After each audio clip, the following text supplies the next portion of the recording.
Hey, you guys. This is part 2 to the Trinitarios female gang information. I wrote some information down about it. It's a little extensive, not too long, but I know somebody asked me to do a second video about it. So, this is a 13-year-old's account of being in the gang. She wants her name to stay anonymous, so I will not mention her name. But it says, this is how it starts. At 13 years old, she was not playing with Barbies, but with firearms in the streets of the Bronx. Being the girlfriend of a gang member did not spare her from a savage initiation ritual. Now look at those three words. Savage, initiation, ritual. S-I-R. She was forced to prove that she deserved to be in this gang based in the Bronx.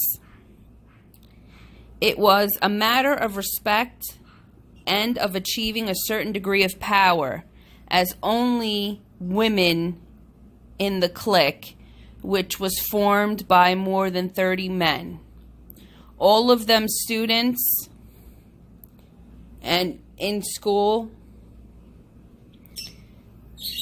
allowed them to jump and brutally beat her for 1 minute, the longest and most painful minute of her life. She suffered lacerations and bled profusely. She suffered head injuries and injuries to her body. However, her endurance not only earned her the acceptance of her peers, but also the chance to control the gang's female subgroup. In addition, over time, she also led a number of missions. It was not just a girlfriend of a gang member. I had an identity of my own in the gang. I made decisions. I was listened to. Who turned her life around 5 years ago, thanks to the guidance of a church in the Bronx. There were few women in the gang because they would not let them in. We women can be extremely territorial in an environment such as this one. Now at 26, she explained that the men in the gang could be bribed easily with alcohol and drugs, but women were more demanding and tougher with the new members, particularly if they were also women.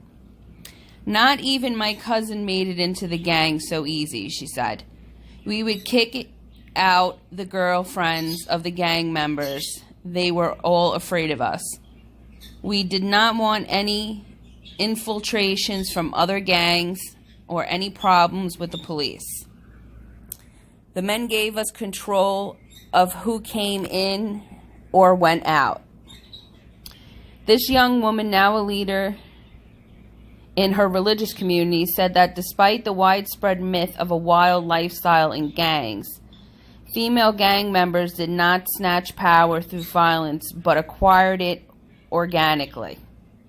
The men delegated command, believing that if there was a decision, but the reality was that the women implemented strategies in order to seize it. Still, during fights and shootings against rival gangs, gender is of no importance. What matters is survival. Also, she belonged to another gang, which was a subgroup of the main gang. Still during fight, I read that part already. We did not wear the colors of the gang. We had no visible tattoos or walked in a certain way. Rather, we wore former clothing in order to invade the police and infiltrate parties thrown by rival gang members, said this young woman, referring to stereotypes surrounding the look of gang members. Okay? So, once again, a gang member doesn't always have to look like a gang member. A gang member could look like the boy next door or the girl next door, and we would never know it. Through the church, she has become a voice for hope for young women who want to get their lives back. In 2012, the role of a female gang member gained visibility in New York City after the arrest of 40 members from the Dominican Trinitarios gang. It included women of the subgroup Bad Barbies. The police did not reveal if the subgroup is still active. Of course they're not. The lack of academic investigation surrounding gangs and their struggle for power led Dr. Dana Peterson, associate professor at the University of Albany's SUNY School of Criminal Justice, to dive into the underworld of these subgroups. Peterson, a co-author of studies such as gender, sexuality, gangs, re-envisioning diversity, explained that young women and men express similar reasons for joining a gang, citing protection, sense of belonging,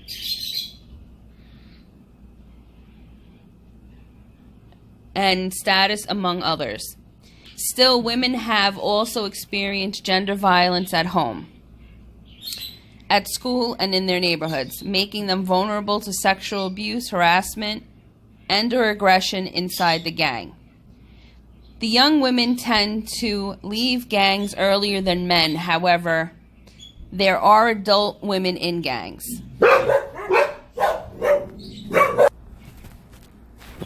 Okay, sorry about that, guys. Okay. Young women tend to leave the gangs earlier than men. However, there are adult women in gangs, said the professor.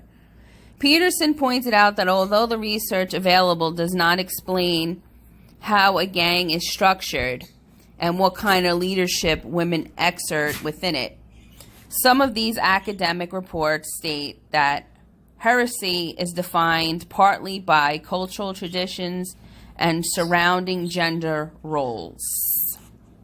Inside Dominican and Puerto Rican gangs, the research suggests that there are variations depending on factors such as the relationships a young woman has inside the gang, such as whether she has brothers or other relatives or a boyfriend with high status, and the way she enters the gang. The academic said that women generally are a subgroup within a male gangs, but that there are some mixed gangs. She pointed out that all female gangs are rare, although African American women in gangs tend to join this type of group. From oppressed to oppressor. In 2012, a former member of the Trinitarios,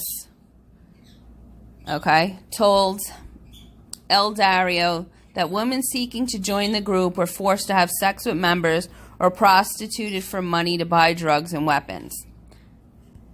However, the passive sexual role of a female gang members, which was common during the 1990s, began to change in early 2000s.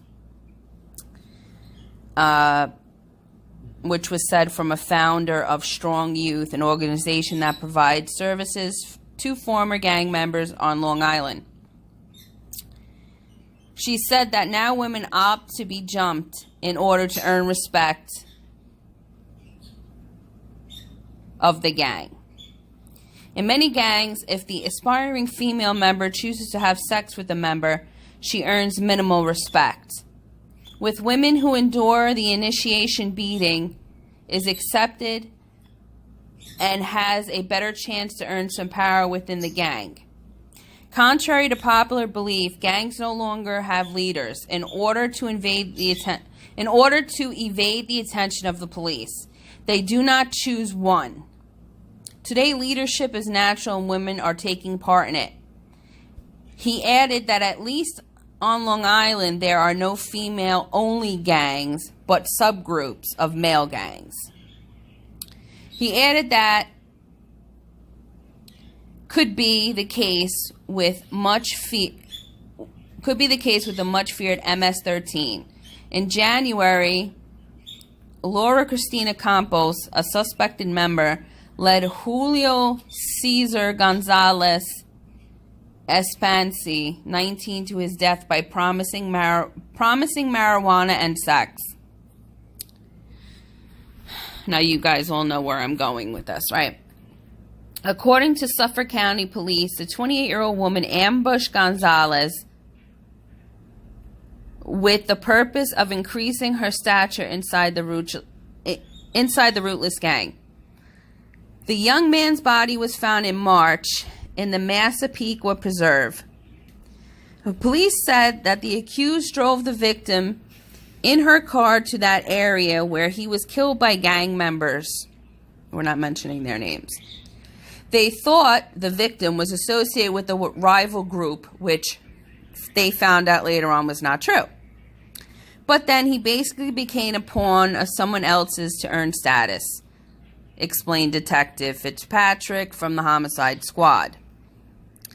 Also said that female gang members have endured unimaginable violence, which may start at home or in their countries of origin and intensify when they join gangs in the area. The academic and activist mentioned the case of a young Central American woman who was raped by gang members and ran away to Long Island, escaping threats to her life, only to be identified there by members of the same gang. She had to join a rival gang to defend herself and feel protected, although she was also forced to partake in violent acts, said this detective.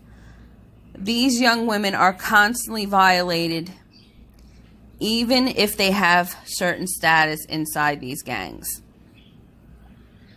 So, with that being said, how can we apply this to the Junior case? Can we say that that was Stephanie's part in all of this, which I brought up before in the first female gang sector?